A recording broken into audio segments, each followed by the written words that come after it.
Welcome to rePROs Fight Back, a podcast on all things rePRO.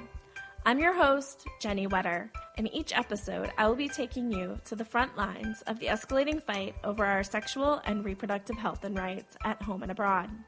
Each episode, I will be speaking with leaders who are fighting to protect our reproductive health and rights, to ensure that no one's reproductive health depends on where they live.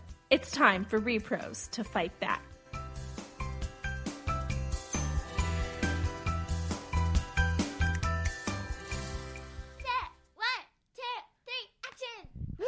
Thank you. Welcome to this week's episode of rePROs Fight Back. I'm really excited to have two amazing advocates with me to talk about child marriage.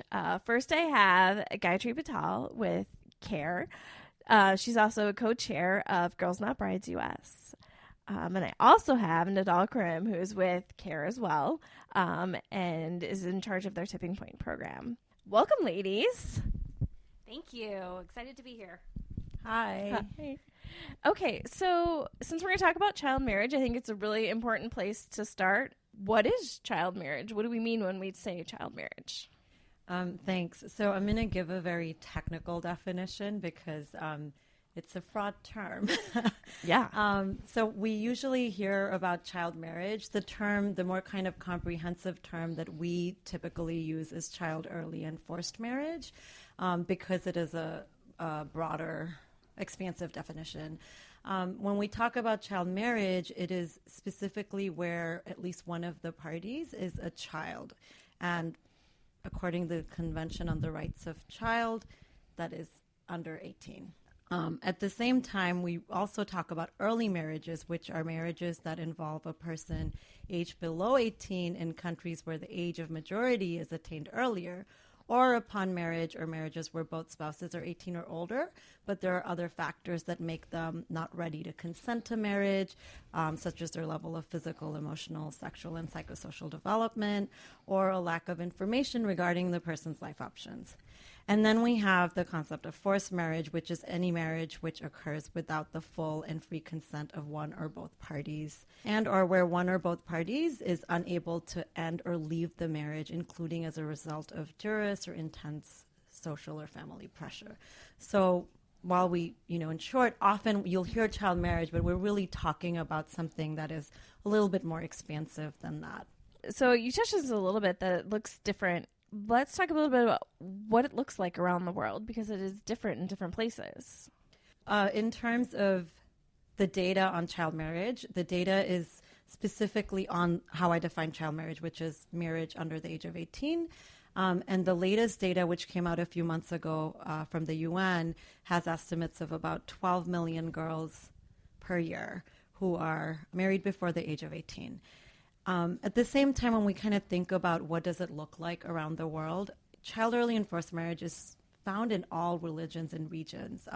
We typically think of it as, it only happens in certain parts of the world, and that is not the case.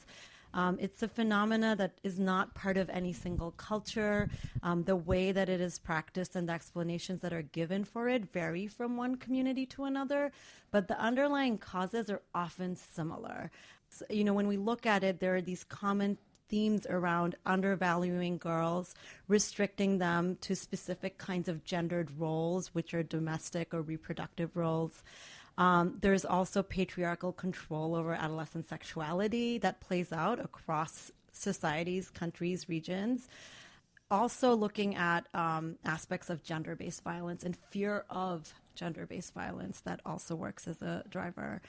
And then finally, there is a piece which is like the commodification of girls in the marital exchange. How it looks across the world, again, like there are context-specific ways it shows up, but there are some underlying pieces that, we see as being pretty common across the board. And you touched on a couple of things that are really important.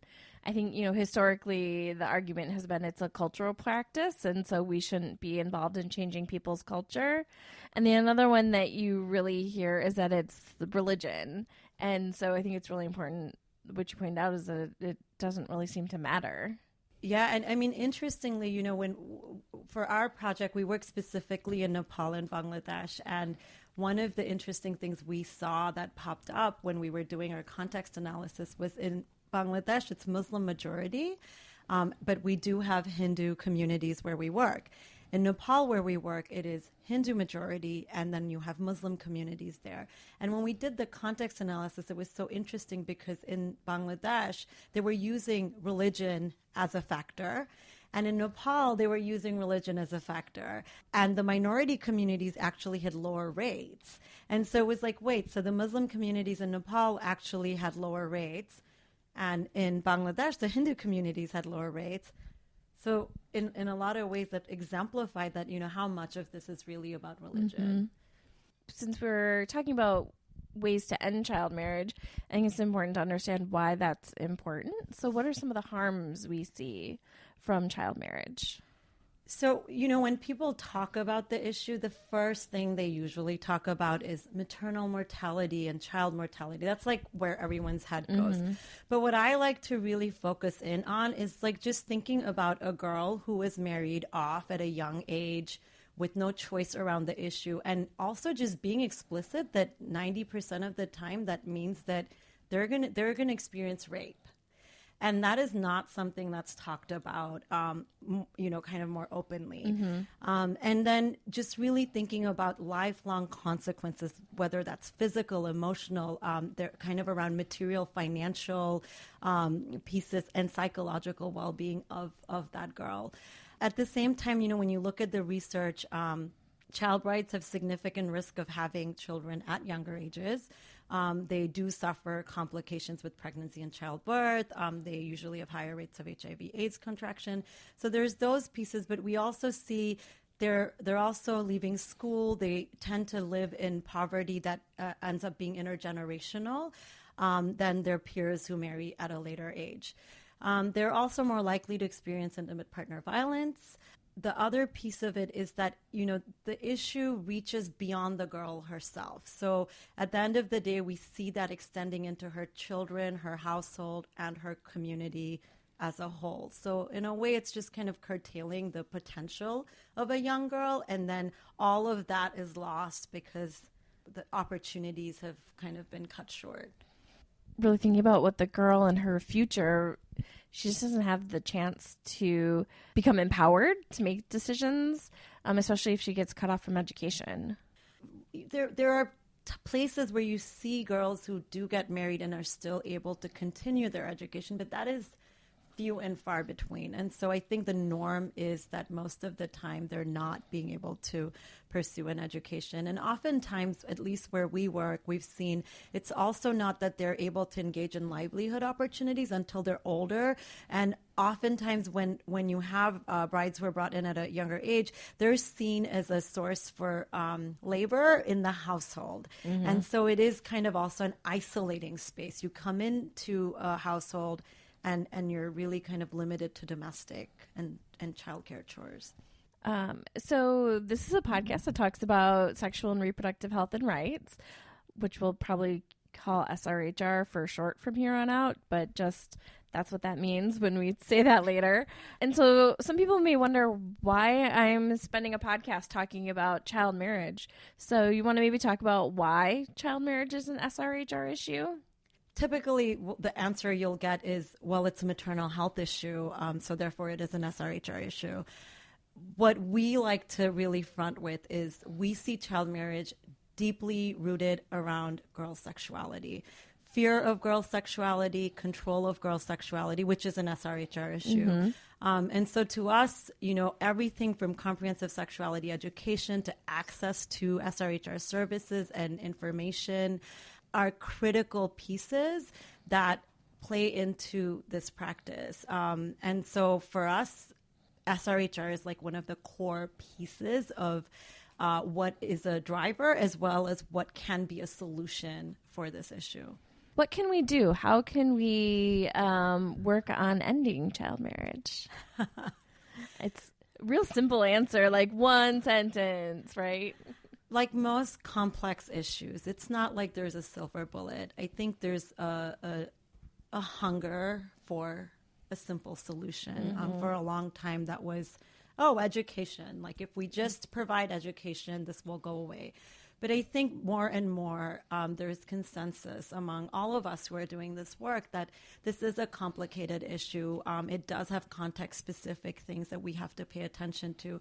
And I think one of the core things is I think there's slowly more and more learning and research that is showing that there are some critical characteristics of how we approach it. So one that is, I think, I think most of us are in agreement is having girl-centered approaches. Like whatever we're doing, the girls have to be at the center of it. Another core thing, again, is though it can't be just about the girls. We can't expect them to be the ones who are going to change this. So another core approach piece is really involving parents and communities, and that is really important. A third key piece, I would say, is engaging men and boys. I think there's also a lot of consensus that this is not just about the girls. Who is creating the demand for this, and also in a lot of places, fathers play a huge role in this decision making. So engaging men and boys is a critical part. And then I think and there's several more pieces, but the last piece I would speak to is we feel like there is something very important about the collectivization of girls and finding ways to drive this change for girls together, to come together and be able to be part of this movement. Yeah, I think it's really great. We talked about thinking about the whole of the girl. I think often, particularly with like funding silos, you could get so many things that are like, let's focus on education and then sanitation and health and then sexual health, and all these things are different. And so often then you don't see, well, let's think about the girl and her life and think of it as a holistic person. Think of her as a holistic person instead of thinking about all of the various pieces. Mm-hmm. Yeah. And I mean, I think at the GNB meeting, Chandra said it so well. Like, girls are not where it's like Monday I need school and Tuesday they're holistic beings, and what we bring in as programming needs to address things in a holistic way. One thing I would add to it in the approach piece is where we've really been trying to explore and invest as CARE, but also others is the piece around social norms. And I think one of the big lessons has been that often in many places you have families who their personal thinking is that they don't agree with it, but that there's a normative expectation. They think that others expect them, or that there will be sanctions if they don't do what is expected of them. Mm-hmm. And so I think that's another kind of core area for child marriage programming that is being explored, that I think there's a lot of promising work in it, but it's a much more newer area of work, but definitely promising. Yeah, I was going to say, I feel like I've not really heard that as much in the child marriage space versus I've heard it more in the FGM space. When I think about the work Tostan's done on FGM, I feel like they did some really kind of groundbreaking work around norms. And now more of that conversation is happening in the child marriage space and also in the adolescent sexual reproductive health and rights space. I think this is a moment that we're in where there's more and more kind of thoughtfulness and investment to think about how does change happen, and what is this key piece that we weren't paying attention to and we need to, and that there's several of us, in our project we've explored it specifically to look at, how do we do norms change and how do we kind of design programming, informing it using principles from the theory around social norms change. Maybe we want to talk a little bit about what CARE is doing around child marriage. Great question. So we actually just recently released a report about CARE's global work on child early and forced marriage. And we're working across several countries. And our work looks different in different places. There are some places where we have, standalone programming, such as Tipping Point, which, the project that I'm involved with is, it's focused on the issue. But a lot of our work happens where it's integrated into gender-based violence programming, into girls' education programming, into economic empowerment work. So it shows up in many different ways. What the report does is it lays out some of our kind of core approaches, and it includes some of the things I mentioned to you, such as social norms, engaging men and boys, and working with governments. And a big piece, I think, beyond our programming in country, one of the other big things that CARE does is advocacy, which, Gayatri will speak to more, but we do quite a bit also around advocacy in global spaces, but even with national governments and national spaces, because you need to kind of have the inner linkage of what you're doing and in programming, but taking that learning and actually being able to feed it up to policymakers and funders and so on. Well, I think that leads us perfectly into policy. So what is Gayatri, we'll change over to you. What is the U.S. doing around child marriage? I mean, I think we need to start with what can the U.S. government be doing? Yeah, absolutely. As the U.S. government, as a leader purportedly in this space, we really look to the U.S. government to build child marriage and gender equality into its foreign policy work. So what are the U.S. diplomats saying on the ground? What are our USAID missions saying on the ground when they're working in these countries with high prevalence of child marriage? And then secondly, we look to the U.S. government to fund interventions and programs that work on child marriage and gender equality around the world. So with that in mind, we really do refer back to this whole of government approach and whole of girl approach. And so Girls Not Brides USA and CARE USA have put a lot of energy into making sure that what the U.S. government does to end child marriage is really substantive and driven by evidence and fact, and really can have an impact on the ground. So in 2016, after a lot of really sustained advocacy, and it really was a labor of love by civil society organizations, the U.S. government launched what they call the U.S. Global Strategy to Empower Adolescent Girls. And this was really a key moment in policy when it came to empowering adolescent girls, because it looked at the girl holistically, like how Nidal was saying. It talked about, it set goals and objectives and strategies for how to look at girls' education, how to look at girls' sexual and reproductive health, how to build comprehensive sexuality education into the work that the U.S. government is doing overseas, and really importantly, linked all of that to ending child marriage. And so it was really critical to have that whole of government, whole of girl strategy, and it really implicates the work of at least 4 U.S. government agencies: the State Department, the USAID, the Millennium Challenge Corporation, and the Peace Corps. And I guess the next step of it was to make sure that it was implemented, make sure that it was something that the U.S. government really integrates into its work and really implements and has the resources to do that. So more recently, GNB USA and CARE have been focusing on Congress and what Congress can do to shore up this strategy. So we've asked for foreign assistance allocations for the implementation of it. We've asked for legislation that would make it a plan that the U.S. administration has to implement. So that's where our energy is right now. With a lot of our conversations, we usually see a big change between so the girl strategy was under the Obama administration and then things changing under the Trump administration. Has child marriage seen a similar shift in prioritization? Sorry, it's late here when we're recording.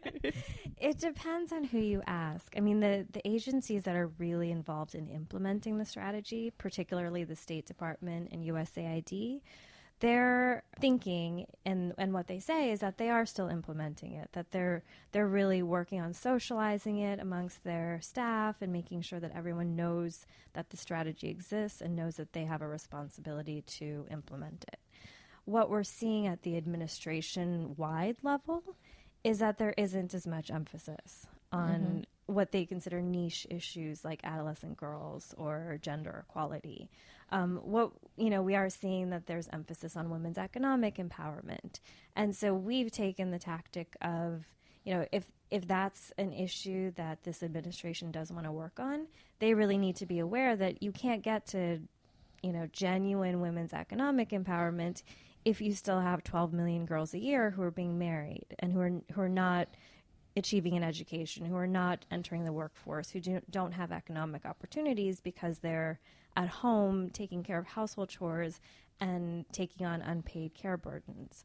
We're trying to get the message across that there is still a really strong need for the U.S. government to play a policy role and a leadership role on empowering adolescent girls. And if they want initiatives like women's economic empowerment, they have to create an enabling environment to do that. So I think we also need to take into account the global gag rule, also known as Mexico City policy, and the impact it has on child marriage and adolescent girls. For those who know about the policy or aren't as familiar with it, it's a policy that's gone back and forth between administrations, but this administration has reinstituted it. And it basically says that the U.S. government can't provide funding to organizations that provide or promote abortion services. But what's dangerous is that this administration has expanded it even further to apply to all global health funds. So any funding that the U.S. government gives on any health issue overseas cannot be an organization that provides or promotes abortion, whether it's related to this funding or not.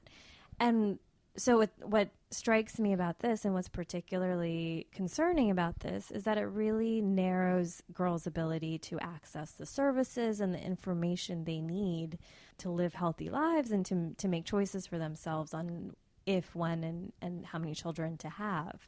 So it's something from a policy perspective that we really need to think about and critically push back against, because it is something that impacts the work that we're doing on ending child marriage. Yeah, I think it's important to think about, who's losing out on the money. A lot of the groups that are providing youth-friendly services that these young women would be wanting to access, or even comprehensive sexuality education, are often groups that may have been doing abortion or been advocating for abortion or had been funding abortion with their non-U.S. money in the past, and now they are no longer going to be able to get U.S. funding and may not be able to provide all the services they were in the past. Right. Or even just providing information about abortion. I mean, it's such a broadly applied rule, and it has such a ripple effect on how it's impacting things.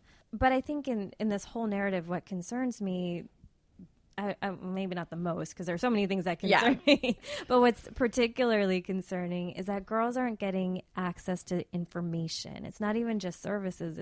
It's straight out information on how their bodies work, what their options are. What we were hearing today in the Girls Not Brides conference is that comprehensive sexuality education is not just about body parts, but it's also about healthy relationships and how to negotiate safety within relationships. And so there's so much impact on gender-based violence and, like Nidal was saying, intimate partner violence within child marriages that could be averted with comprehensive sexuality education, except for the fact that a lot of the organizations who are doing that type of education can't receive funding to do it anymore. And so it's really something that concerns me from a policy angle, but also from a service delivery angle. Absolutely. And if you want to learn more about the global gag rule, you can check out episode 5, where I talked to Bjorn Rusnyder at the Center for Health and Gender Equity, and we do a deep dive in the global gag rule, so you can check out more there. So now that people know a little bit about what's going on around child marriage and what has been happening in the U.S. government, what can people do now that they care? One thing I always tell advocates and people who are interested is call your member of Congress. Tell them that this is an issue that's important to you. There's an immediate and urgent and evergreen need for foreign assistance funding.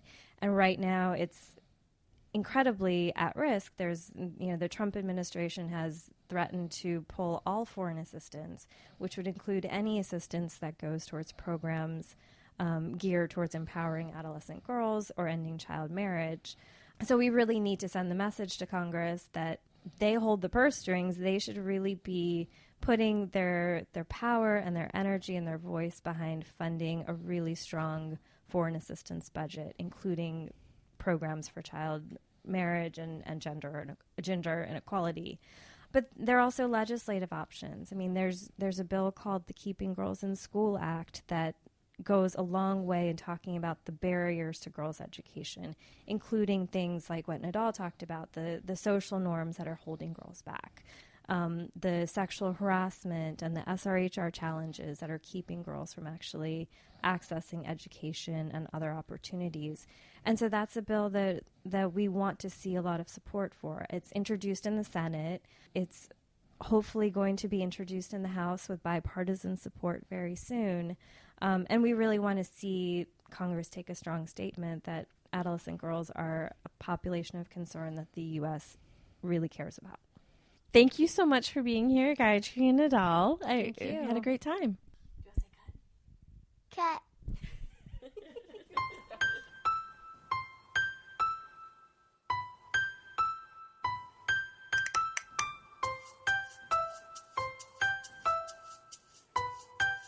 For more information, including show notes from this episode and previous episodes, please visit our website at rePROsFightBack.com.